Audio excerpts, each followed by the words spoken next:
In Project for a New American Century, that's where Dick Cheney, 2 years before Bush got elected, said we need terror attacks to scare the people into submission so we can get the oil. Saddam's not a threat. It's all about using that as a military base. Type in Operation Northwoods. It's on my website, but you'll go to the Library of Congress. The official U.S. government plan to carry out 9/11. It is declassified. ABC News, Baltimore Sun. Official U.S. government plan to carry out 9/11. Mayor Willie Brown of San Francisco getting a call from the White House, being told the night of September 10th not to fly to New York that morning. And then Condoleezza Rice and all the rest of them get up there on TV with the kingpin, Richard Armitage, and Colin Liar Powell, and tell you they never had any prior knowledge. They're a pack of liars.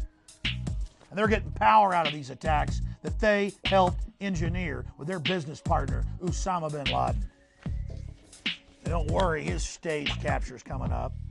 Some people think that the response to 9/11, to that act of war that was committed against us, to the people who tried to decapitate us on that day and shut down our financial system, that the response to that ought to be limited war. We'll win in Afghanistan, we'll kill bin Laden, and we'll return to defensive position. This president believes that it's a broad war, that you not only have to deal with Afghanistan, but you've got to deal with the circumstances in the Middle East that have created al-Qaeda, created the ideologies of hatred that are driving them, that you've got to have a peaceful and stable Iraq as a linchpin of a different kind of Middle East. People need to understand this administration lied to the nation about 9/11. They lied about Iraq in 9/11.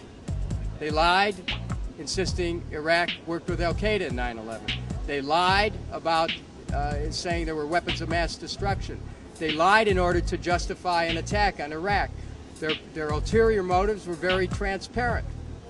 They were looking to control the oil, to be able to give contracts out, to be in a position where they could dominate the politics of the region and use that as a platform to control other nations in the region. I mean, the whole thing is unmasked, but the American people love their country. They're ready for the truth, and we shall take the truth forward. You shall know the truth shall set you free. It's very important to consciously connect the dots and focus in on one of the central issues. Bush has given all these speeches. You're either with us or against us. Either with us or against us. You're either evil or you're good. All of this is happening, and they're saying we're going to arrest anybody who's got any connections to the Taliban or al-Qaeda. Then you've got the U.S. government flying 8,000 of the Taliban or al-Qaeda, the cream, out to Pakistan. You've got the U.S. government founding the Taliban and al-Qaeda in 1979, building them up to the 1980s for the war against the Soviets. And then Bush is giving all these speeches about how we've got to go after anybody who has connections to bin Laden. No one has connections to the bin Laden family like the Bushes and to Osama himself.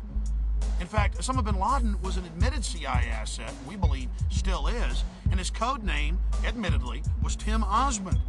In the 1970s, he was in the U.S. with a short hair and no beard. There's been photos out there of him driving around in his Cadillac, hanging out with the CIA. His older brother founded Arbusto Oil with George W. Bush, his first big contract out of college in 1976 in Midland, Texas, while they owned an airport together in Houston. But again, the media, there's been a few articles, Fort Worth Star-Telegram, BBC, but that's it, folks.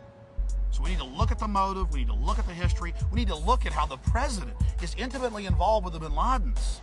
In fact, we've got FBI agents who were ordered by Bush under W199I, a presidential order several months before 9/11, to back off the bin Laden family, to back off al-Qaeda in this country. He threatened, Bush did, to arrest FBI agents if they stopped al-Qaeda. They knew specifically what the hijacking plans were. In fact, FBI agent Robert Wright with David Shippers, the man that impeached Bill Clinton, and Larry Klayman of Judicial Watch gave a press conference last year before the National Press Club. And they said, here's the letter from the Justice Department. We'll be arrested if we tell you what we know about the Bushes and the bin Ladens. But Larry Klayman said this, all I can tell you is the Bushes vacation with the bin Ladens. Bush has taken over the media. In fact, that's one of the offices that some of his people are involved in. Media and Bush merging together, and I'm glad to see a lot of the media is starting to resist that. This is Dude, are you on crack? The media is owned by the same corporations that own Bush. That put him into They're power. all owned by the same people. And Karl Rove, the head White House guy, has been going around saying, don't put out anything that criticizes the government. Work with us. Absolutely and they're involved That's totally That is absolutely untrue. I was in both of those meetings. Sir, I read his quotes. I was in both of them. There was quote. Come on now. I saw the meeting on C-SPAN. Don't fight. I was there. I saw it on C-SPAN. One of the biggest holes in their argument is the fact that they never heard of a plan to fly hijacked jets into landmarks on the East Coast. We're going to take a closer look tonight at another example of where, despite the conventional wisdom, there were people in the United States who actually were preparing to defend against the kind of attacks which occurred here on 9/11. The North American Aerospace Defense Command, NORAD for short, has been defending the skies over the U.S. and Canada for almost 50 years, 46 to be precise.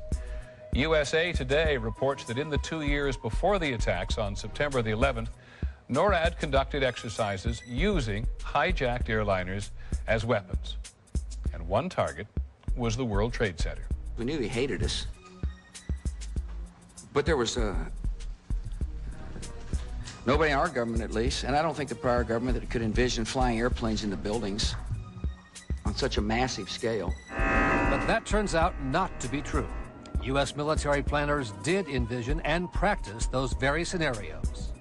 As reported by USA Today, the North American Aerospace Defense Command, NORAD, conducted exercises with fighter jets, simulating hijacked planes flown into the World Trade Center in the 2 years before the attacks. And so then I saw Condoleezza Rice get up on TV and say, we had never thought, we had never heard. Why, that's a ridiculous conspiracy theory to say that.